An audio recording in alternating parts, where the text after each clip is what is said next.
Existe uma substância neste universo que, se você tocar, desaparece numa explosão de luz pura. Não explode como uma bomba, não queima como fogo. Ela simplesmente some e leva tudo ao redor junto com ela. Estamos falando de algo que os cientistas conseguem produzir em laboratório, algo que já existe aqui na Terra agora mesmo, enquanto você assiste a este vídeo, e algo que, em teoria, poderia ser a fonte de energia mais poderosa que a humanidade jamais conheceu, ou a arma mais devastadora que já existiu. Isso não é ficção científica, isso é física real. Seja bem-vindo ao universo da antimatéria. Vou te levar de volta ao ano de 1928. Um jovem físico britânico chamado Paul Dirac estava tentando resolver um problema aparentemente simples. Ele queria combinar a teoria da relatividade de Einstein com a mecânica quântica, as duas maiores descobertas da física até então. Pegar essas duas visões do universo e fazê-las conversar entre si numa única equação. Parecia razoável, certo? O problema é que quando Dirac escreveu a equação e começou a resolver, ela devolveu duas respostas, duas soluções matemáticas válidas, como se você perguntasse qual é a raiz quadrada de 4 e a matemática respondesse 2 e também menos 2. A primeira solução descrevia o elétron normal, a partícula que orbita os átomos e faz toda a eletricidade do mundo funcionar. Perfeito. Esperado. Mas a segunda solução descrevia algo que não deveria existir. Uma partícula idêntica ao elétron em tudo, mesma massa, mesmo comportamento, mas com carga elétrica oposta, positiva em vez de negativa. Dirac ficou olhando para aquela equação por semanas. Outros físicos da época disseram que ele tinha cometido um erro, que aquilo era um artefato matemático sem sentido físico, que partículas com carga oposta simplesmente não existiam na natureza. Dirac insistiu. Disse que se a matemática permitia, a natureza também deveria permitir. 4 anos depois, em 1932, o físico Carl Anderson apontou um detector de partículas para raios cósmicos que chegavam do espaço e fotografou algo impossível, uma partícula, igual ao elétron, mas indo na direção errada num campo magnético, o antipositron, o antielétron.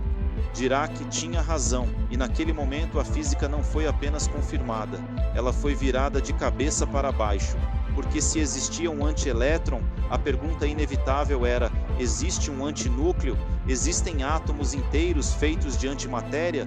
Existe um universo inteiro de antimatéria lá fora? E a resposta que os físicos encontraram nas décadas seguintes é, ao mesmo tempo, a mais fascinante e a mais perturbadora da história da ciência. Vou explicar a antimatéria da forma mais clara possível. Cada partícula que existe na natureza tem uma antipartícula correspondente, exatamente igual em massa, exatamente igual em comportamento, mas com propriedades quânticas invertidas, como se fosse a imagem no espelho.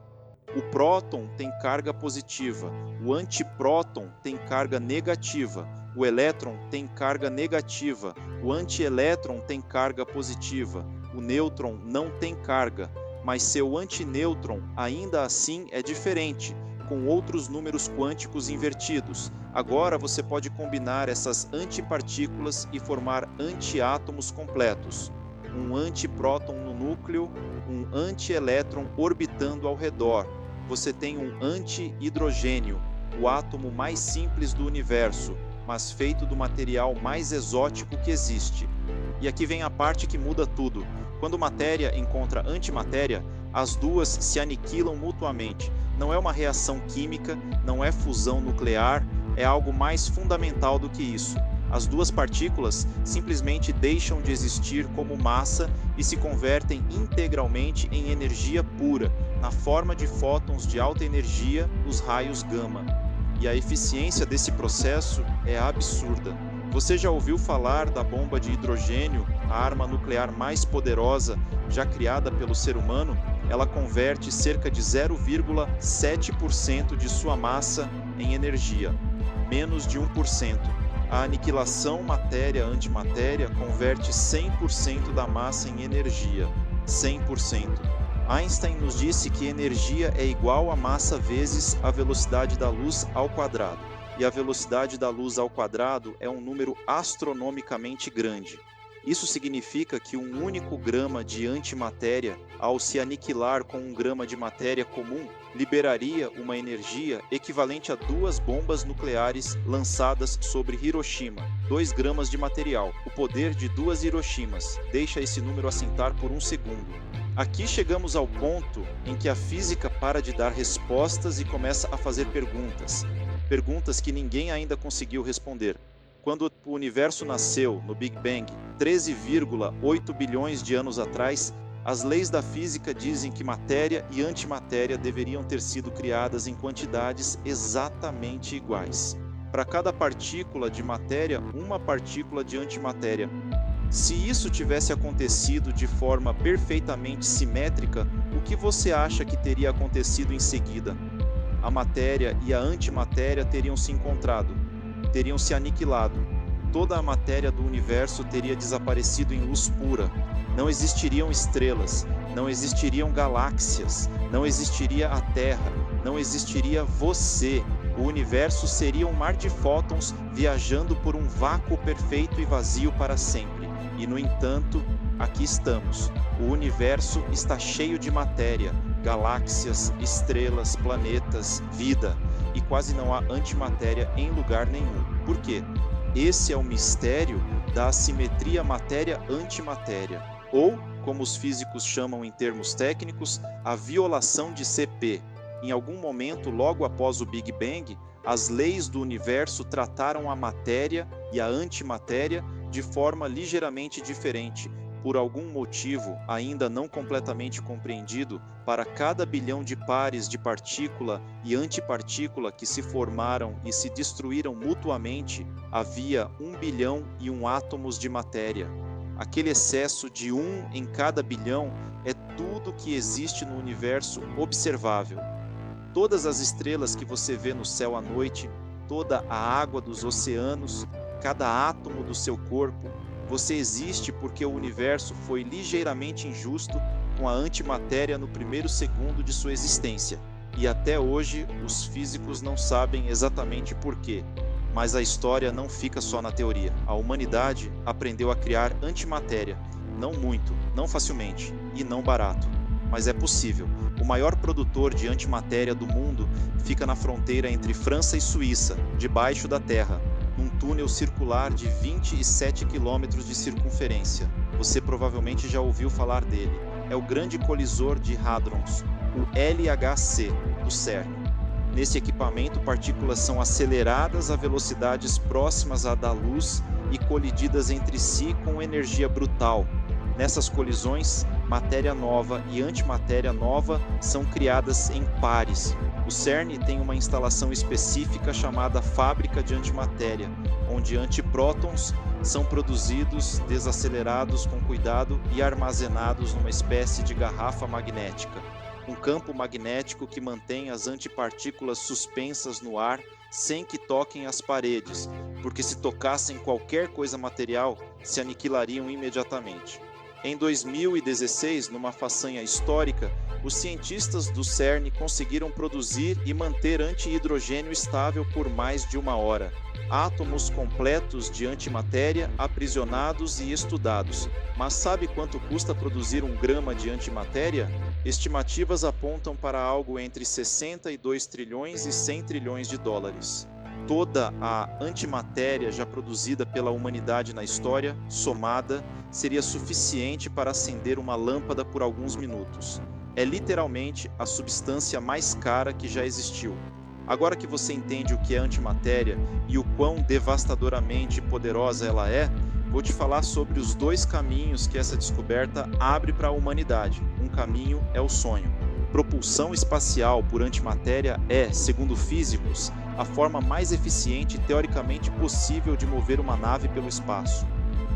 Com uma quantidade relativamente pequena de antimatéria como combustível, seria possível atingir velocidades que tornariam viagens a outros sistemas solares, hoje completamente impossíveis, algo realizável dentro de uma geração humana. Marte em semanas. as estrelas mais próximas em décadas. A antimatéria também já está sendo usada na medicina de forma que você provavelmente não sabe. O exame PET scan, que detecta tumores e é feito rotineiramente em hospitais ao redor do mundo, funciona injetando no corpo substâncias radioativas que emitem antielétrons, pósitrons, antimatéria. Esses pósitrons se aniquilam com elétrons normais dentro do tecido do seu corpo e emitem raios gama, que os detectores do equipamento capturam e transformam numa imagem em 3 dimensões do seu metabolismo interno. Antimatéria salvando vidas todos os dias. O outro caminho é o pesadelo. Fisicamente, uma bomba de antimatéria seria a arma definitiva, sem radiação residual, porque a aniquilação converte tudo em luz. Sem contaminação do solo, apenas destruição pura, instantânea, total. Muito mais limpa do que uma bomba nuclear, e por isso muito mais tentadora para quem pensa em usá-la. A única coisa que nos protege hoje é o custo e a dificuldade de produção, mas a história da tecnologia nos ensina que o que é impossível hoje se torna possível amanhã. É por isso que a pesquisa em antimatéria não é apenas física pura, é uma questão de civilização. Eu quero terminar com um pensamento que vai além da física. A antimatéria nos conta algo profundo sobre a natureza da realidade. O universo poderia ter sido construído de outra forma, poderia ter sido feito de antimatéria em vez de matéria, e seria fisicamente idêntico. As mesmas estrelas, as mesmas galáxias, as mesmas formas de vida, mas feitas de antipartículas. Um universo espelho. E provavelmente em algum lugar muito distante, além do alcance de qualquer telescópio que jamais construiremos, pode existir exatamente isso, uma galáxia inteira de antimatéria, estrelas de antimatéria, planetas de antimatéria.